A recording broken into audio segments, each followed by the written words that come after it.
Every time I open my wardrobe, I wonder how many of these clothes do I actually need? Hello and welcome, I'm Sadhika Tiwari and you're watching Eco India.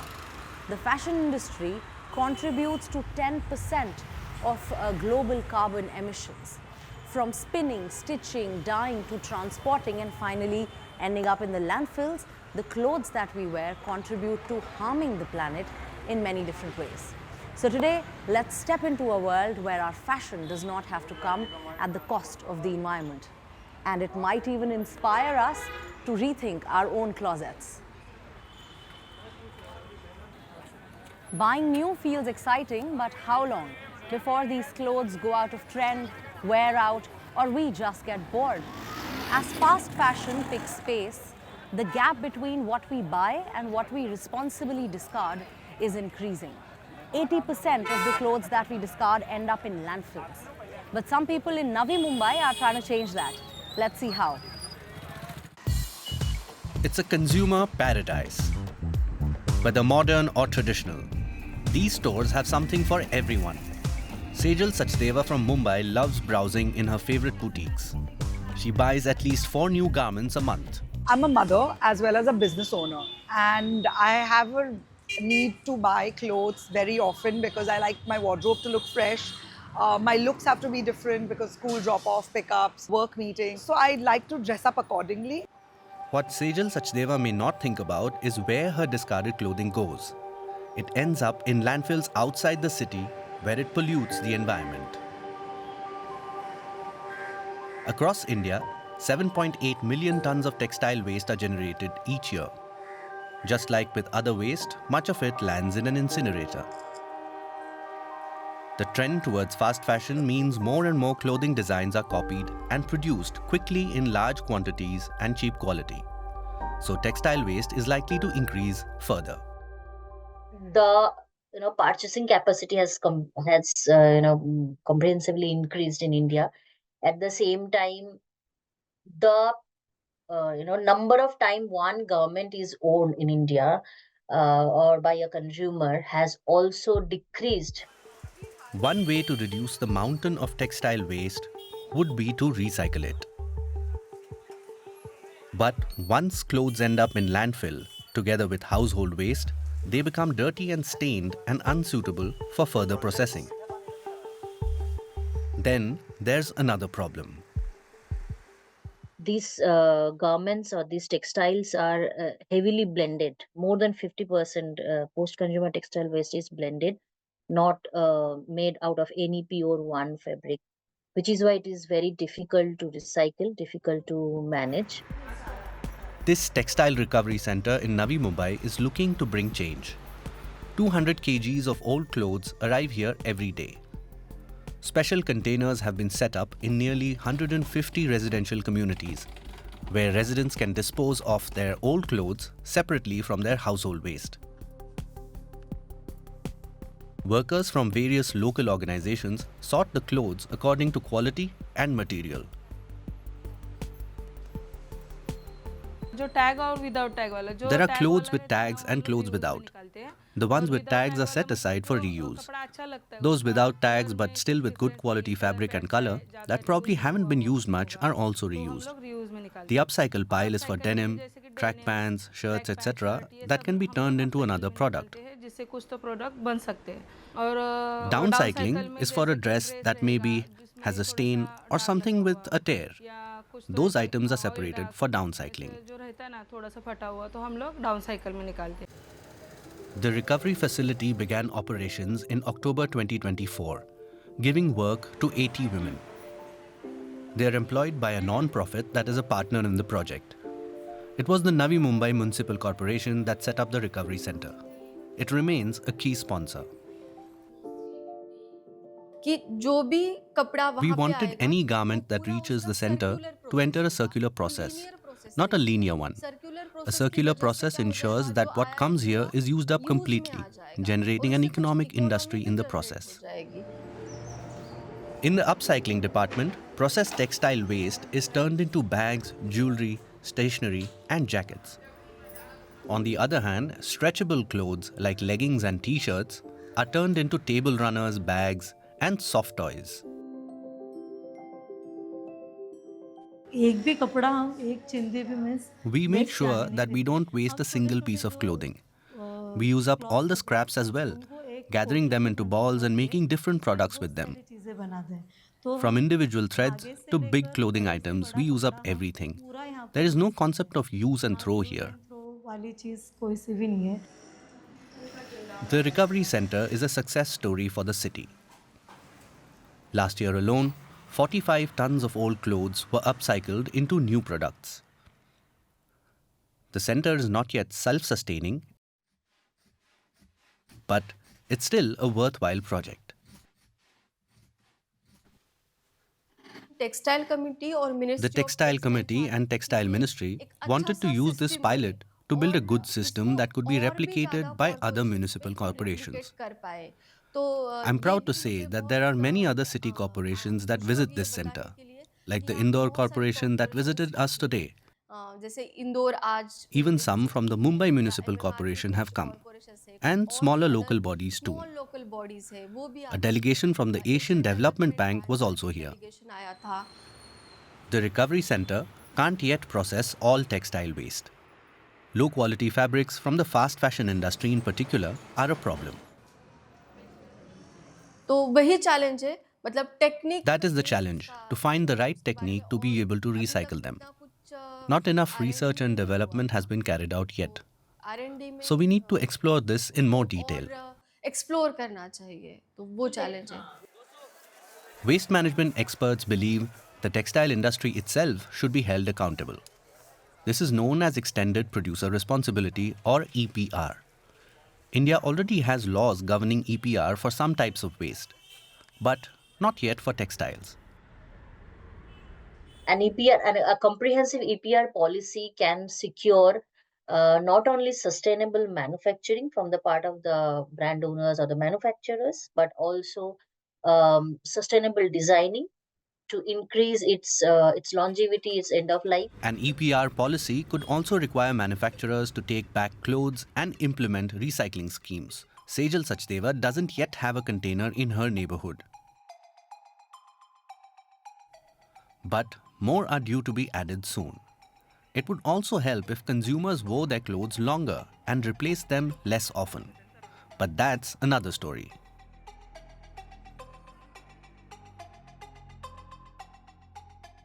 Buying new clothes doesn't just cost you dearly, but also the planet. And which is why thrifting has become the new cool.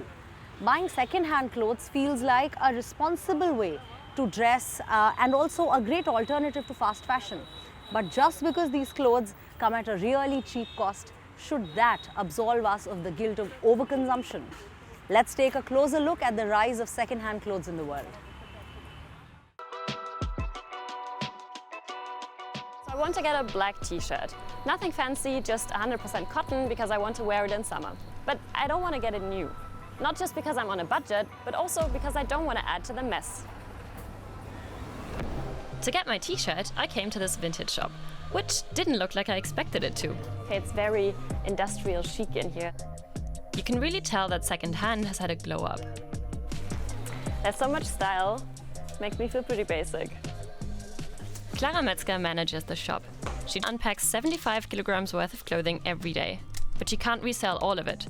Some has to go. This here won't go on the shelf. I read out that kind of thing because it's pure polyester. It has increased since Primark and Shein entered the market. I pick this stuff up and feel, yeah, it's pure trash. That's not only a problem for Clara.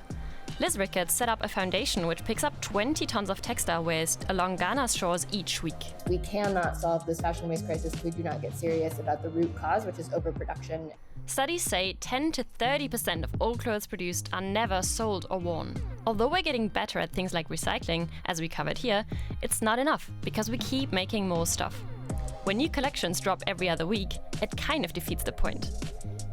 Getting and processing the fibers we need for our clothes creates a huge amount of pollution. Anywhere from 2 to 10% of all greenhouse gases people produce, more than what comes from all the planes flying and ships sailing around the world. But there is a silver lining. By 2030, we could lower those emissions by 16%, simply by reselling and repairing what we already have in our closet. Luckily, more and more people are interested in resale. Clara's shop opened in 2018. Now there are 12 more from the same brand across Germany. And it's not just them. The entire industry is growing. It's happening all around Asia, Europe, and North America. Neil's company found that in 2024, the global second-hand market was worth $227 billion US. It's slightly lower than Apple's product sales, but it's kind of in the same ballpark. So it's a really big number. By now, second-hand is growing 2 to 3 times faster than the first-hand apparel market. One sector is moving particularly fast: online. In 2024, online transactions made up 88% of money spent in US resale. I did end up finding a black tea in the store. Ooh, this one's funky. But it was a little more than I wanted to spend. So I'm thinking, let's take the hunt digital. Online, there are a gazillion offers for pre-loved black teas. I can go to a platform like eBay or Vinted where I can get it directly from another customer. Or I can look on Sellpy or ThreadUp for the US, which are companies that buy it from someone else and resell it all themselves, taking care of sorting, listing, and shipping. And by now, some very familiar faces have entered the chat. Retailers really wanted to get in on the act. They wanted a piece of this growth. Lululemon, Zara, The North Face, even Shein has their own resale platform. And Sellpy, which sounds independent, is majority owned by H&M. Sellpy even gives me the stats on how many emissions and water I save if I grab this shirt instead of a new one. I can get the good feeling of keeping gear going and contribute to a better world to explore. Makes me feel like a hero for shopping. But here's the catch. Some of these resale programs are quite bluntly linked to the brand's core business model, new apparel. So I'm on Zalando pre-owned, so all of their second-hand stock. And boom, there's a sponsored post for new trainers. Not second-hand, just slid into the feed. And once I click on it, the recommendations below are also all new stock.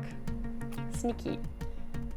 When I asked them about this, Zalando said they want to create a seamless shopping experience and that over 40% of pre-owned customer orders combine items with new fashion. At Lululemon, The North Face and more, I can even trade in my own stuff given that it's their product. In exchange, I get in-store credit. $5 for a shirt, $25 for a jacket. But here's the trick. I can only use it to buy new apparel, not for another pre-owned item, so that simply fuels their first-hand business. And as I'm clicking further through the pages to find my black shirt, I'm noticing sales techniques that feel a little too familiar. At Zalando Renewed, I get a free delivery and free returns if I shop for more than 30 euros. And Sellpy tells me it's my last chance to get this summer dress. Consumers think that if they don't buy it now, they're going to regret it tomorrow. And this urgency makes consumers following their impulse to actually buy this offer. And there are more mechanisms aimed at increasing my basket size. We asked these companies about this approach to resale. Sellpy replied, saying that they understand the concern that these incentives could mimic patterns of overconsumption. However, the core difference lies in what's being consumed.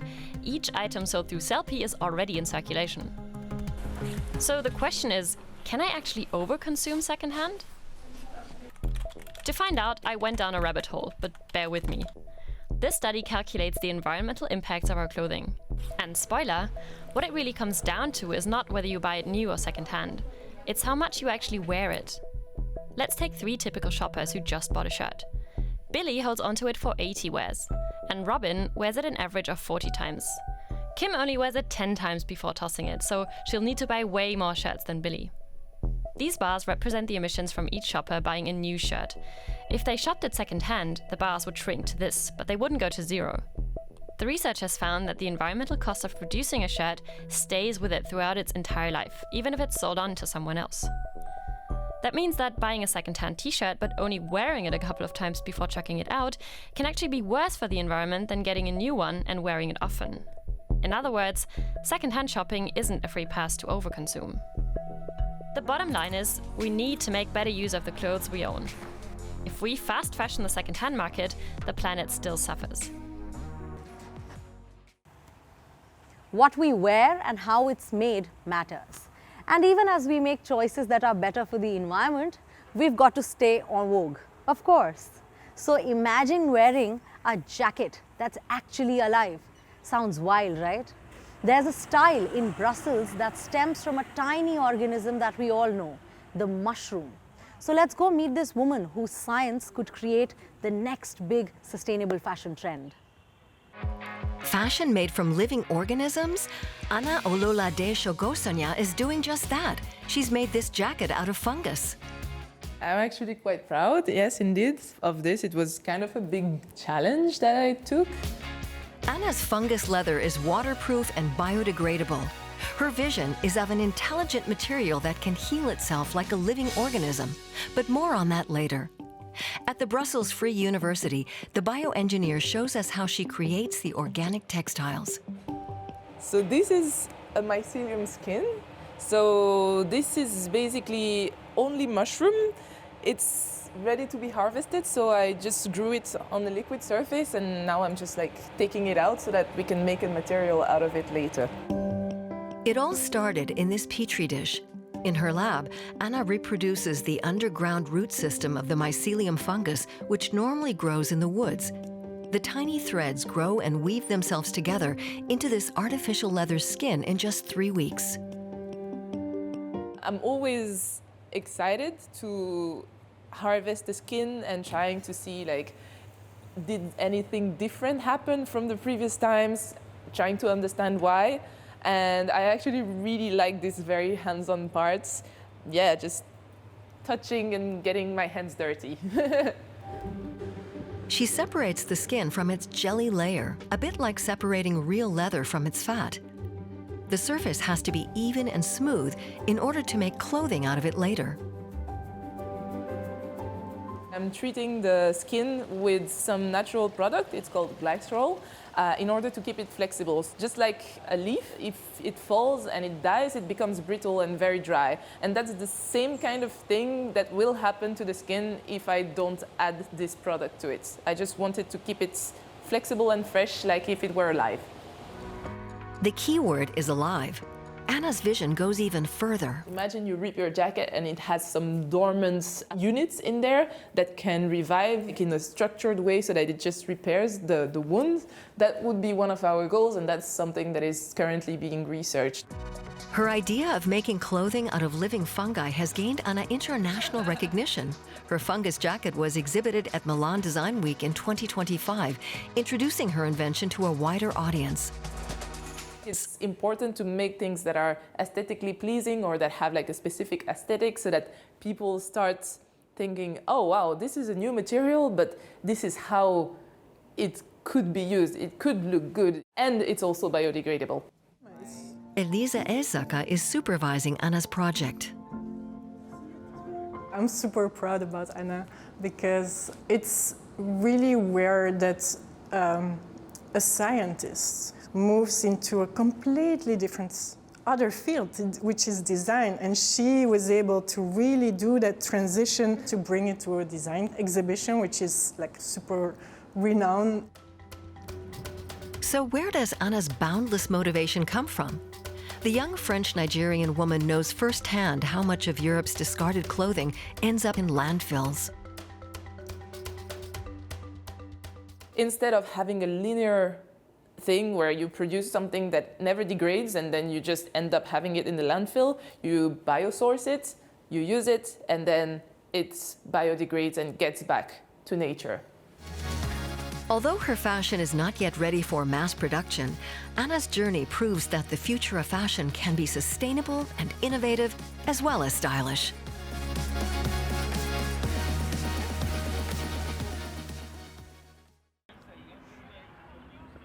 Our fashion choices can make a big difference to the planet. And often the first thing that we notice when we're buying something is the color. The right color can really make us feel better and look prettier. It enhances our appearance. But in the fashion industry, these colors come at a heavy cost. Toxic dyes can be a health hazard for the workers and can be harmful for the environment as well. Our next story takes us to Tirupur, where natural dyes are coming up as a smarter alternative. Red stands for fertility and prosperity. Yellow for wisdom and joy. Indian saris typically shimmer in the most magnificent colors. elaborate models require lengths of fabric of up to 9 meters and lots of dye. We are in Tripur in western Tamil Nadu, a textile industry stronghold. More than 1 million people work here, producing textiles for the Indian market and also for export. A business worth billions with a huge environmental impact. Wastewater from the dye works is often simply fed into the rivers, which carry the toxic substances into the fields. The workers are the worst affected. The harm doesn't stop here, as it causes health issues for those who work inside the dye factory. They suffer from breathing trouble, skin allergies, and disease, which leads to hair loss on their hands and legs. And it's all because they stand in the artificial chemical dyes all day long.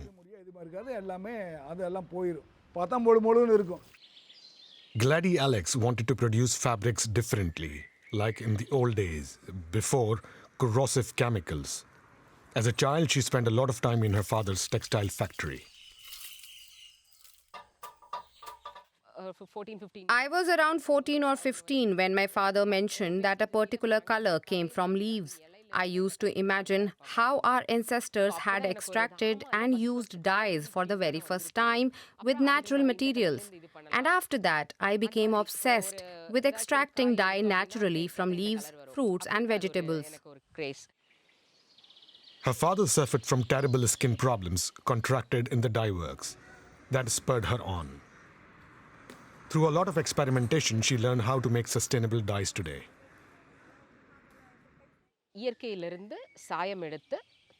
We use natural dyes for the garments. We extract the dye the way our ancestors did by using natural products with some modifications. We use leaves, seeds, and tree bark for dye extraction. All the ingredients are sourced regionally. In the extraction of natural dyes, we use many products like annatto for orange dyes, and for blue dye we use avuri or indigo.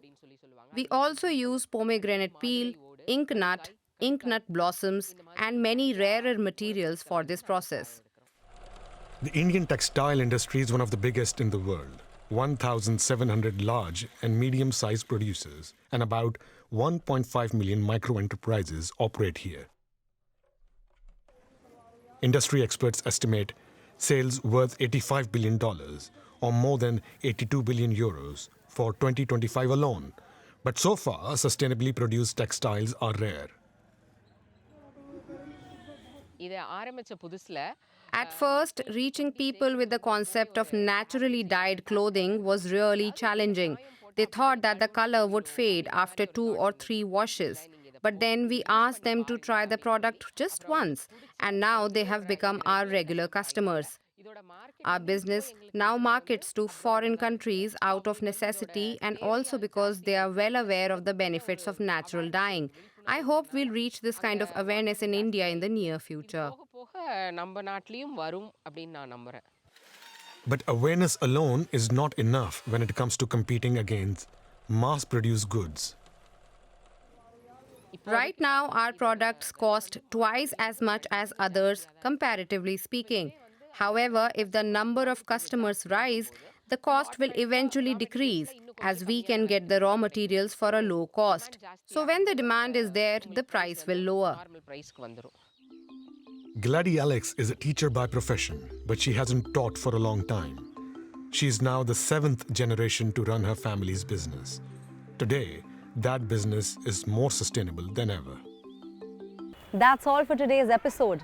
Style and sustainability. How fascinating.